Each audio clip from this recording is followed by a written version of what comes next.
कृष्णाय नमः। ओम वासुदेवाय नमः। ओम परमात्मने नमः।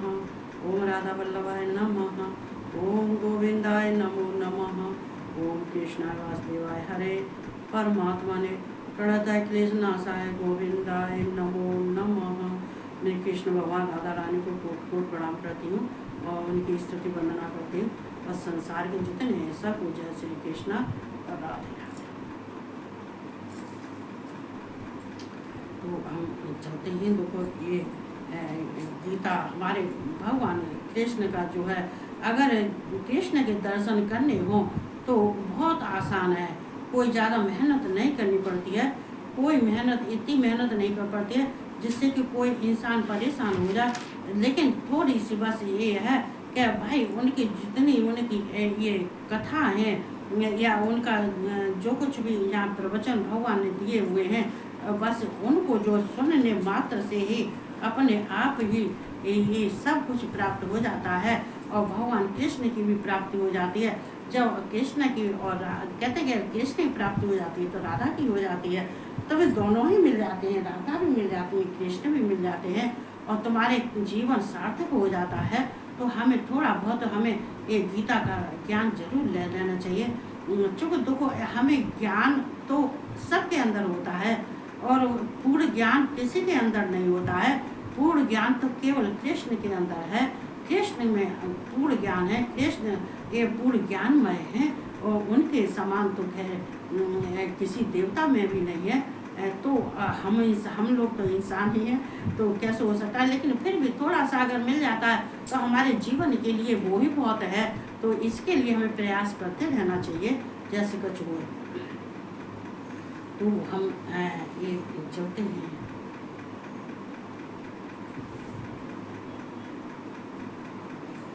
उच्चैः समासानां विद्यमामृतोद्भव ऐरावतम गजेन्द्राणां नारायणायां नराधपम्। देखो मामृतो भदम मामृतो दमम। देखो ये क्या है, भगवान से कृष्ण जो है अपने आप कह रहे हैं उच्चैः सर्व। देखो ये समस्वानाम, हर एक देखो भगवान ने अपनी विभूतियों के बारे में ऐसा कोई चीज़ नहीं है जो कि भगवान कृष्ण ने नहीं बोला है। इसमें सब जो अपनी विभूति है, ऐरावत, हाथी, घोड़ा, वृक्ष, ये जितने, अब यहाँ पे ये मान नहीं रखता है कि अरे भगवान क्या पशु पक्षियों का भी, प्रकृति का भी रूप धारण कर सकते हैं।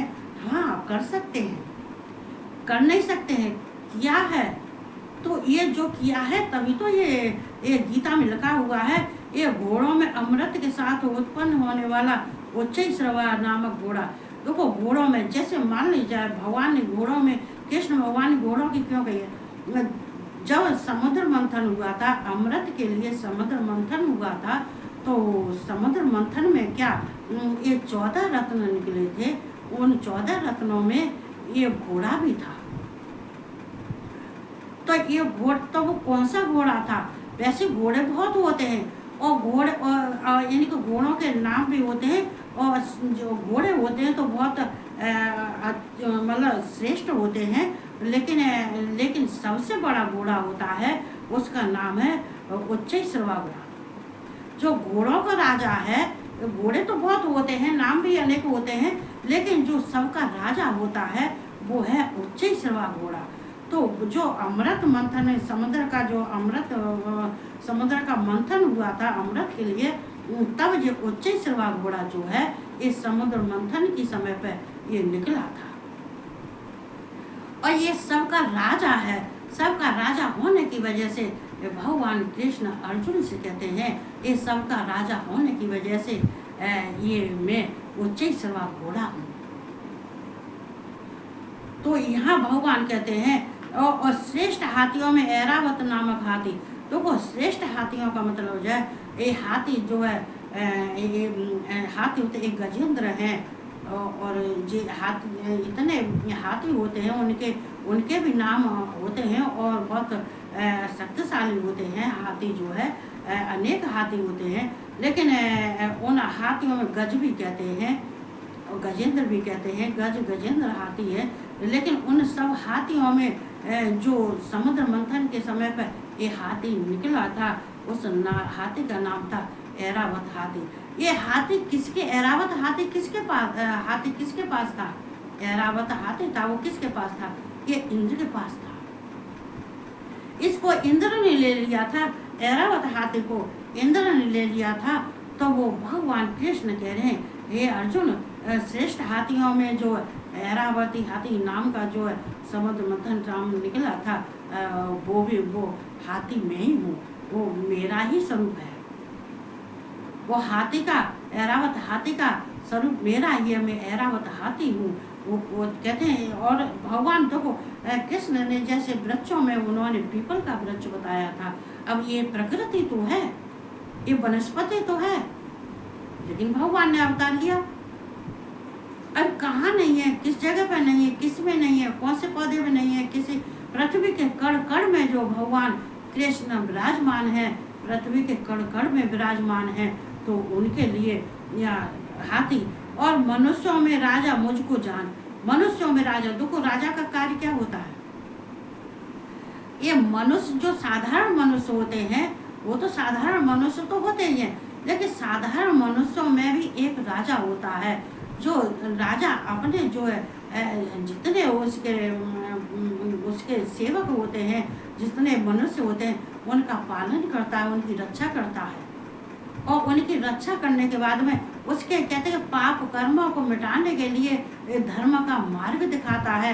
धर्म का मार्ग दिखाने के लिए, पापों को, उनके पापों को नष्ट करने के लिए, उनके धर्म की रक्षा करने के लिए और उनका पालन करने के लिए राजा जो है, तो जो ऐसा होता है वो सब मनुष्यों में सबसे बड़ा श्रेष्ठ वो राजा होता है।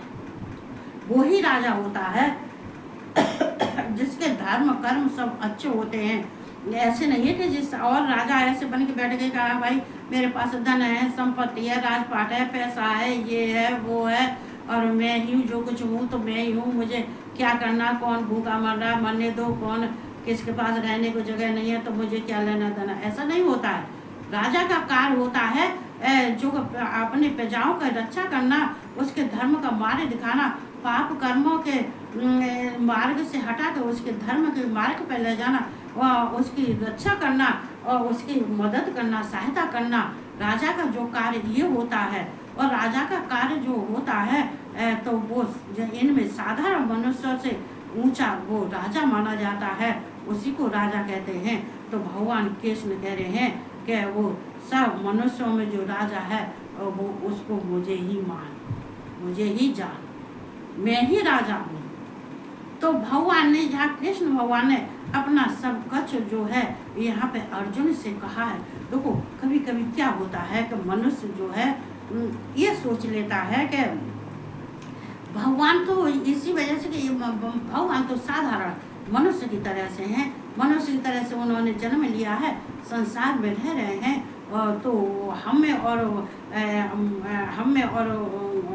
अर्जुन कृष्ण में क्या अंतर है? कोई अंतर नहीं है, हम सब एक से ही होते हैं।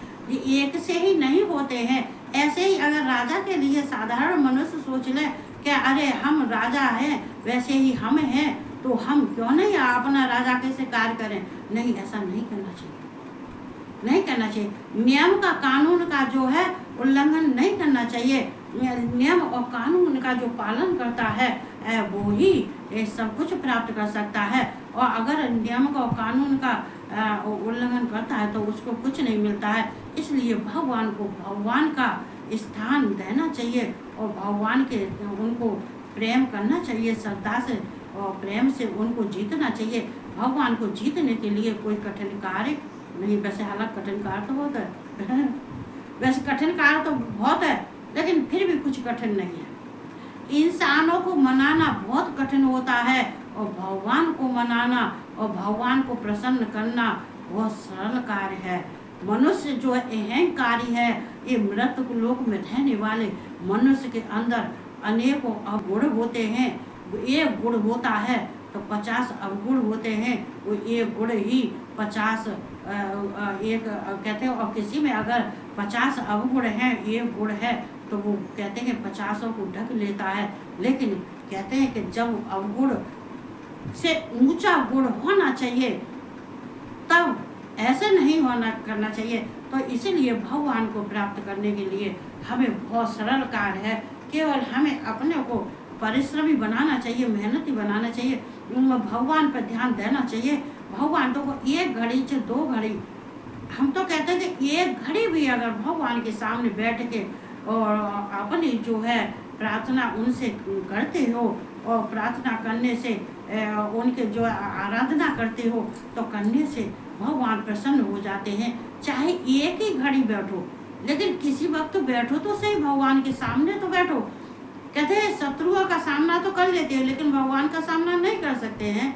तो भगवान के सामने 1 घड़ी 1 मिनट के लिए जरूर बैठो। बैठने से मालूम होता है कि हमारे जितने जो है ये हमारे जितने संकट और पाप और ये बुद्धि जो भ्रमित रहती है, जो कहते हैं भ्रम जाल में, जो मकर जाल में फंस जाता है, जो मकड़ी के जाल में फंस जाता है वो निकलता नहीं। कहते मकड़ी जब जाल अपने आप बुनती है, मकड़ी अपने आप जाल को बनाती है और उसी में अपने आप खुद ही फंस जाती है। मनुष्य मकर जाल में की तरह से अपने आप ही नियम कानून बनाते हैं और उनमें खुद ही फंस जाते हैं तो ये खुद ही फंस जाते हैं। तो ये दिमाग कहते हैं ये बुद्धि का खेल है, ये जीवन है, ये बुद्धि का खेल है, ऐसे नहीं है।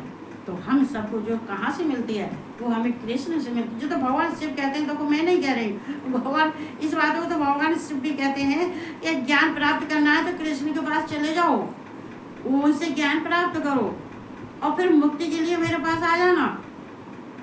कहते हैं कि भगवान कृष्ण से ज्ञान प्राप्त जिसने कर लिया है उसके लिए से प्राण पढ़ना और उनको सुनाना और सुनना और उनके जो लिखा हुआ है उसके मतलब पदों पर चलना ये बहुत आसान हो जाता है। फिर क्योंकि ज्ञान की ही तो बात होती है, ज्ञान विज्ञान है, ये ज्ञान ही विज्ञान है, विज्ञान ही ज्ञान है। और ये जो कहते हैं कि वैसे भगवान शिव तो कहते हैं विद्या अविद्या हमारे लिए तो सब कुछ लागू है लेकिन मनुष्य के लिए लागू नहीं है। अविद्या मनुष्य के लिए लागू नहीं है, ये भगवान के लिए सब कुछ लागू है। इसलिए हमें विद्या को प्राप्त करना चाहिए, अविद्या से दूर रहना चाहिए। तो ये हमें सब जो है भगवान के नियमों पर चलते हैं और भगवान के नियम के हम उल्लंघन नहीं करते हैं नियम का, तो भगवान को पाना कोई कठिन कार्य नहीं है। इंसान को पाना बहुत कठिन कार्य है, बहुत मुश्किल, इतनी मुश्किल है कि जीवन निकल जाता है लेकिन इंसान को अपना इंसान नहीं बना पाता है, क्योंकि वो मकर जाल में फंसा हुआ है और वो उसके समझ में कुछ आता ही नहीं है। तो हमें इस तरह से हमें इससे दूर रहना चाहिए। ये कहते हुए सबको जय श्री कृष्णा, राधे राधे और सबको गुड नाइट और शुभ रात्रि।